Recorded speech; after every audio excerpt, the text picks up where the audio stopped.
Greetings, friends. It's Josh.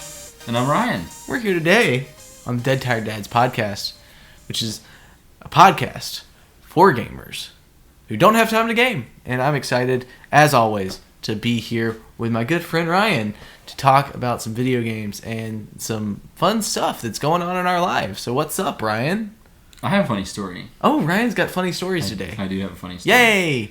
I discovered yesterday that my 4-year-old son is a possible philosophy or theology major.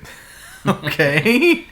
So, before bed, they were watching TV. They were watching a little TV show. And I don't even remember what it was, but it was like on one of those streaming services. Sure. So I turn on the show and I press play, and the little like spinning wheel to let you know that the show's loading. It spins for like a max of 2 or 3 seconds. Okay. And my older boy goes, "What's taking so long?" I said, "Well, it's loading, buddy. Be patient." And he said, "But the circle's not even moving." It was, but so I made the comment. I said, "You would be shocked at what watching TV was like when Mommy and Daddy were kids." Right. And then I said, "And you probably would have just died when Mimi and Papa were kids watching TV." And my 4-year-old says, and in response to me saying you probably would have just died, my 4-year-old says, "Well, we're all dying anyway, so..." And I didn't know how to argue with that, so I just walked in the other room and got him a snack, because I had nothing for that. You have to reward them for good thinking, right? I mean... one of my favorite little novelty signs that I've ever seen was like, being healthy just means that you're dying at the slowest possible rate. That's right. I think that's incredible. Yeah. No, that is some. I was actually talking with a buddy of mine from high school today who sent me a text message kind of out of the blue, and we were talking about how he asked for my email address so he could send me something, and I still have an AOL email address. Yes, I love it, by the way. And so he was like, I see it, like he laughed and he was like keeping it old school, and I was like, I figure I'd just keep it simple. And he was like, I see AOL and I just think dial-up. And it's like, and then like... They are synonymous. Yeah. And like, it's one of those things, and he was just like, man, things have changed completely. Really, and I was like, yeah, I mean, when we were in high school and like hanging out watching like skate videos and music videos and stuff like that, do you ever think that like, we never even considered the possibility that someday we'd be able to just have that on a cell phone in your pocket, that you carry around. So yeah, no, it's a weird world with like the way that, I mean, even with video games, like you get impatient with how. See, the video game thing is funny because like video games used to be it's kind of the opposite. In some ways, they've gone the opposite direction. Like, video games used to be, like, instantly accessible. You don't have to wait for anything. You put the cart in. And it loads up. And you're playing. And you can play. And now it's like, you have to, like... Installs. You better not expect to play a game the first day that you get it. Like, that's download day. I used to, for games that I was really excited about, I used to... You know how they do, like, the whole midnight release thing? I would take the next day off work so that I could just play it all night. But that's just a waste of time now, because you come home at midnight or 12:30 or whatever it is, and then you have to install and then do the updates and so like 4 hours later you can play your game. Yep, that's exactly which is really aggravating. Can someone get on that? That should be fixed. That is not fix it. I mean, I get it. I get like trade-offs, whatever. Like, sure, the graphics were lame, but like to be able to just play your game right away, just be able to get a game and play it, like why not? Like, and it's funny, like even the cartridge game, like even on the Switch, like there's load times. Yep.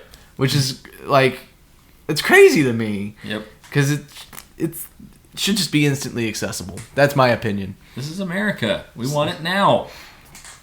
And thus the problem with streaming,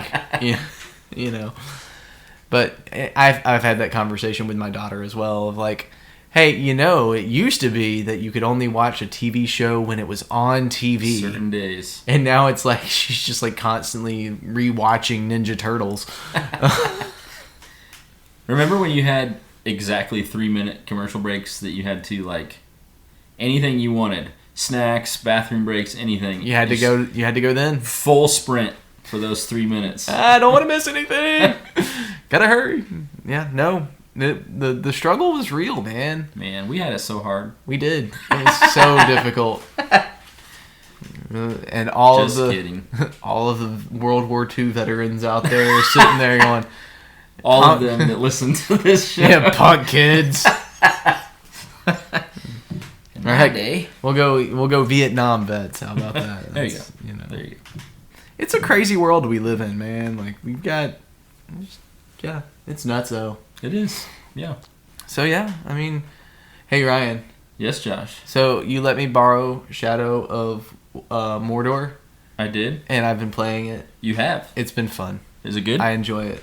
So I told you would like it. You were right. I do like it. It's it's a good cross between like I told you, it's like it feels like Assassin's Creed meets like Arkham Asylum, and as I've mentioned, the Arkham games are some of my favorites out there. So it's like they took those two things and just dropped them in Mordor, and and it works out. It works. Yeah, I have my complaints about it, but I'm working my way through it, and it's a solid game. I'm glad you recommended it to me, and look at that. So yeah, so I've gotten something out of this podcast. Whether or not you have. Amazing, amazing. We've all learned things. I'm still gonna play Lawnmower Simulator, so that means that I got something out of this. Oh yeah, you got. Speaking of Lawnmower Simulator, you actually have something you can play it on right now. I do. So yeah. Oh man, I have another funny story, but I have to save it. Okay, we'll go way off. Okay, way off. We'll save the funny story for our next episode. That's what we call in the biz a little teaser. Yes. Man, we're so good at this. We're great at this. Hey, we're here to have fun. We are, and we're doing that and play video games. And we're all out of video games. Well, that's all, folks. We're still have fun. That's the goal. So, so you can play Lawnmower Simulator in your free time soon, hopefully. I can. So anyway, why don't we do what we're here to do and talk about some video games that we've been playing? Do you want to go first? You want me to go first? How do you want to go? I think I went first last week, so I think you should go first. You think I should go first? I think so. Okay, that's good. I can go first. So, in order to go first, I have to back up a little bit. All right, good. And I've got to tell a little bit of a story. So it's not a funny story. It's just a historical story about myself. Fact-based story about my relationship with my wife. So, when we first got together, there was a lot of confusion. I don't necessarily think a confusion, but there was that neither of us were really sure what was going on. You said this story wasn't funny, John. Well, I don't think it. Maybe it is funny. I don't know. So far, it is. Okay. Anyway, so we were hanging out a lot, and we had a couple of. There was another couple that we were hanging out a lot with, and they were like, "Well, what are you guys?" And like, Emmy was like, I don't really know, and I was like, I don't really know. Like, they never asked us together. It was always like separately, like they would ask these questions. And so like we were hanging out a lot with this other couple, and we watched we would like watch movies and do stuff. And so we went we were at a student center that was on campus at the college we were at, and we were watching the movie Labyrinth. Okay. With David Bowie, the Jim Henson, classic. And during that movie,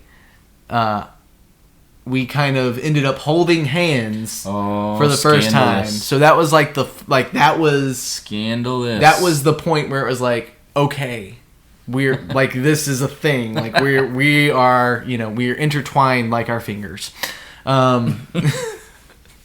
So. That being said, that I have to give that background. That Labyrinth, the movie Labyrinth, has a, place in my relationship with my wife. Fair. That's fair. So I'm going to do something that I don't usually do and talk about an Oculus game. All right.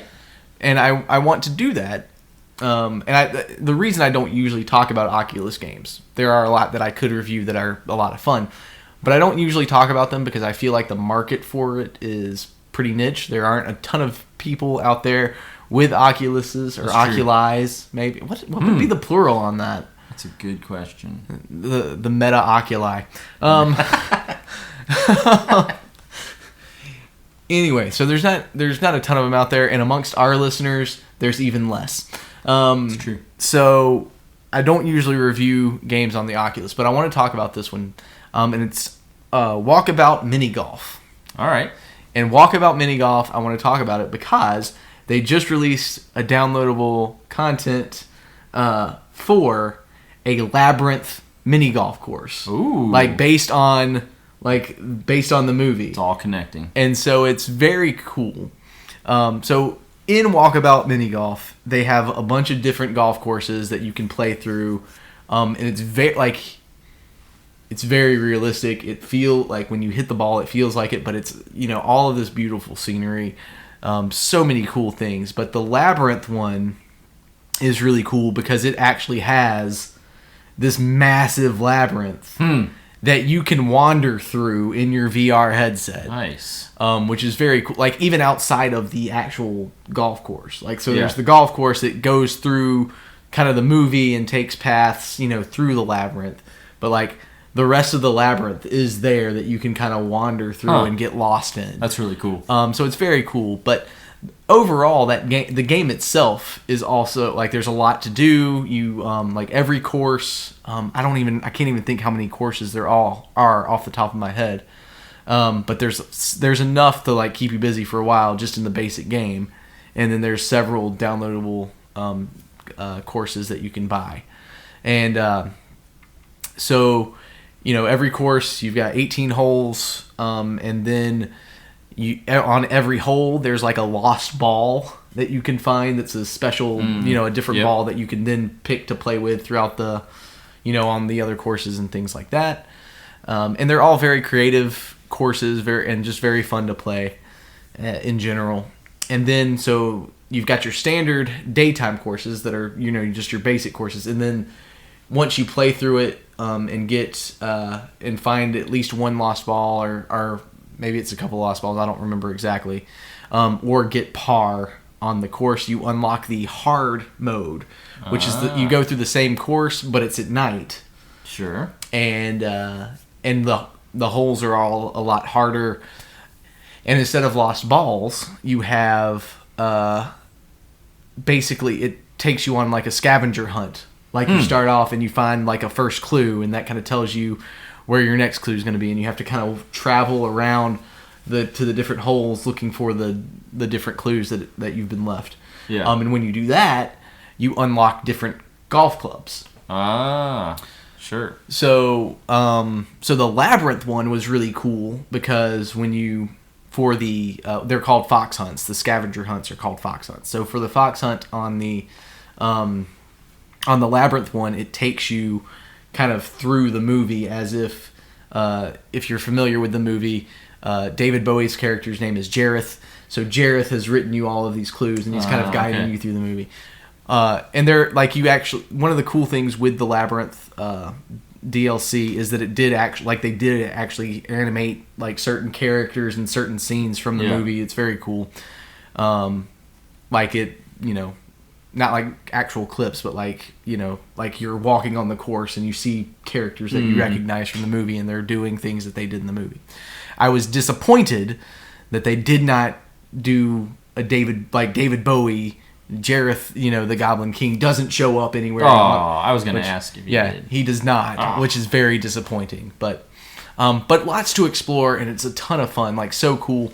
For Emmy and I, it's a fun thing that we'll do because we've mentioned before, we don't have family in the area, so babysitters are difficult to come by for us a lot of times, so we don't often get to go out as a couple. We found that since we have two Oculus headsets, it's fun for us, nights when we can get the kids to bed and we're feeling up to it, we'll just put on the Oculuses and go golfing, go mini golfing together. We played through the Labyrinth one together, and it's a lot of fun. And you can also fly around the course and kind of see everything from above, and there are all kinds of little fun things. The one drawback, at least for me, for that part of it, I get motion sickness when I start flying around. It's very uncomfortable to me. So there's that to keep in mind if you would think about doing that. But it's still totally worth the price of admission for the game. It's a lot of fun. There you go. So if you've got an Oculus, if you are one of the few people out there, and don't have, and also like Walkabout Golf is a very popular game on the Oculus, so it's another reason that I've avoided this one. But it made sense to me since that DLC just came out, and so yeah, it's cool. So is it a free DLC or how? No, it's like $5 maybe. It's, not bad. I don't remember exactly how much it was. I'd have to go back because Emmy bought it while I was at work, and I just got a notification that like, hey, you've downloaded this, and I was like, oh, cool, okay, fine, because we had been waiting for it to come out because we knew it was going to be a cool thing. So that's fun though. Yeah, it is very fun. If you don't have an Oculus, like, go get an Oculus to get this game. I'm not kidding. Like that's high praise. It's worth it. It's totally worth it. I would play it against you, but the last time we played mini golf against each other, you really destroyed me bad. Well, that was in Mario Golf, wasn't it? Didn't we play Mario Golf? Yeah. We played that online on Mario 64 on the Switch. Did I beat you bad, or did I feel like the first game I beat you, but it was close. Okay. And then the second game you just crushed me. Okay. I thought that I felt like I started beating you really bad, and then I totally blew it at the end, but maybe not. I did make a comeback, but then there was a time where you could take a shortcut across a ramp, and I missed 3 times. Gotcha. So, yeah. I don't remember these things. So it's probably because I won. You crushed me. You crushed my soul. So yeah. So that's Walkabout Mini Golf. Lots of fun. I highly recommend it if you've got an Oculus, and you should have an Oculus for that game because it's a lot of fun. Well, I do know that at least 2 of our listeners have Oculus. If you have an Oculus and you want to be my friend, let me know. Be Josh's friend. Be Josh's friend. I'd love to have people to play games with on the Oculus. Yeah. Because that would be fun. You should do that. You should. So, yeah. All right. What you got, Ryan? Okay. I played a game called Banner Saga.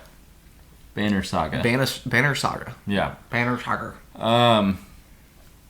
So, kind of the gist of this game is it's a turn-based role-playing game. Stay with me, Josh. I said turn-based. I know you're already done. Yep. Nope. I'm out. It's a turn-based role-playing game that's inspired by Norse mythology. Okay. The basic gist of it is you recruit people to join your army, and you build up your army, and you also are managing your lands, so to speak. So sort of managing your kingdom. And there's other factions that will ask for your help, give you quests and stuff, and depending on it, if you help one, another one might lose favor with you. That's the basic gist of it. It's a very interesting game because it sort of does not fit into what I would have thought. Okay. So normally turn-based role-playing games are really long. This is a short game, 10 hours to beat it. Okay. So that was just kind of interesting for me. Not good or bad. It was just that's different. Quick and done. Different for a turn-based game. So even though the game is short, combat is sort of very time-consuming. Okay. And it's hard to... You can pause, but it's sort of hard to... If you're in the middle of combat, it's hard to pause and step away and then come back to it. So if you're in combat, you almost have to be have in to combat, be focused on it, and not get interrupted. It's a relatively inexpensive game. It was free for me on PS Plus. It used to be free on Game Pass, but it's not right now. Not on Game Pass right now. I don't know if it'll come back or not. But I checked yesterday or the day before, and it's $8 on Steam. Oh. So, still not bad. Like I said, I got it free on PS Plus. I would probably pay around $10 or $15 for this game. I mean, 10 hours an hour, $1 an hour. It's fun enough. It's, again, like, family friendly. It's hard to tell. So, it's not bad, but it's not as straightforward where I can tell you yes or no either. Sure.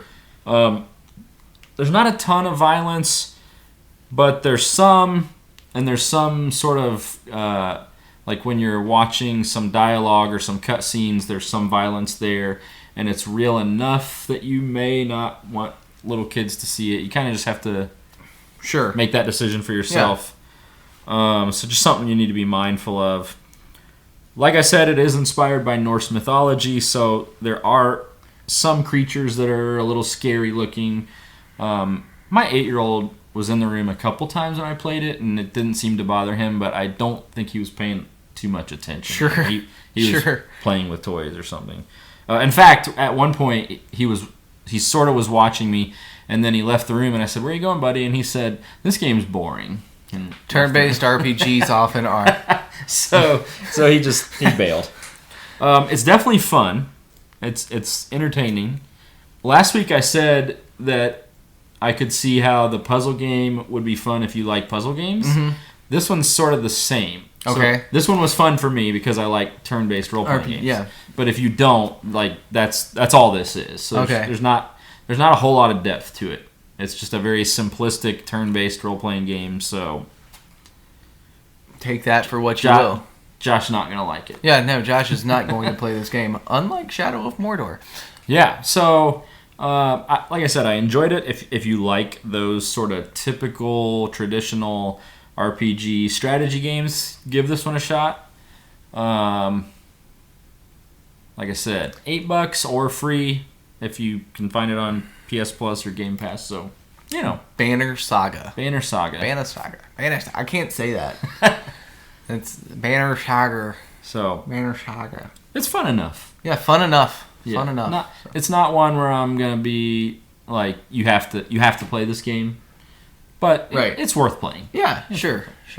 It's interesting. Like, what is the fascination that we've gotten recently with like Norse? I don't know. It's stuff. It's growing though. Like it started with the I feel like it started with the Vikings TV show, which was pretty good, but and kind of fills in some gaps about some history stuff that those guys that were invaders and those people violent that all converted to Christianity and decided to not be violent anymore. Not do that.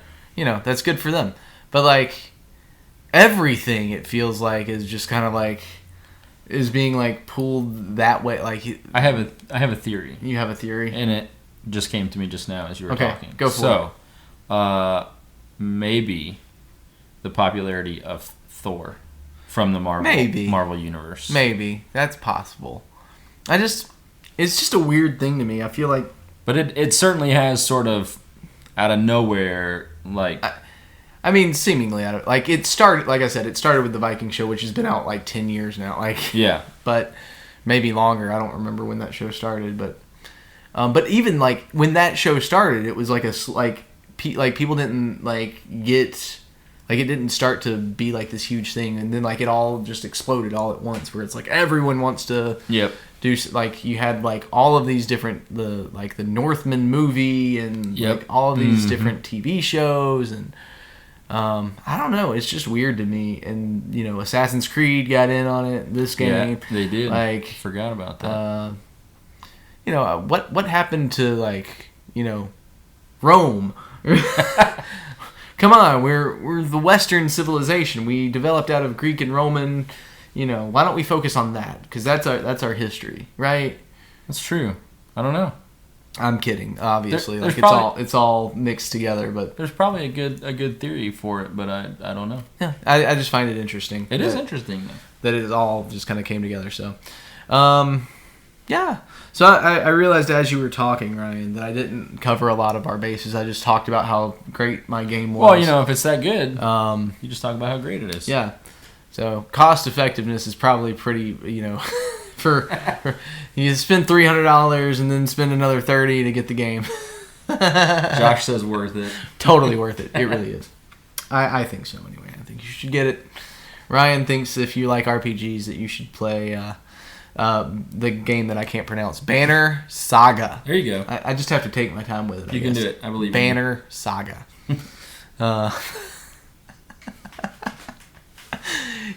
That's what it is. So I like it. I don't like that. I like the review. It's good. There you go. So. I don't like that role-playing turn-based game that you have.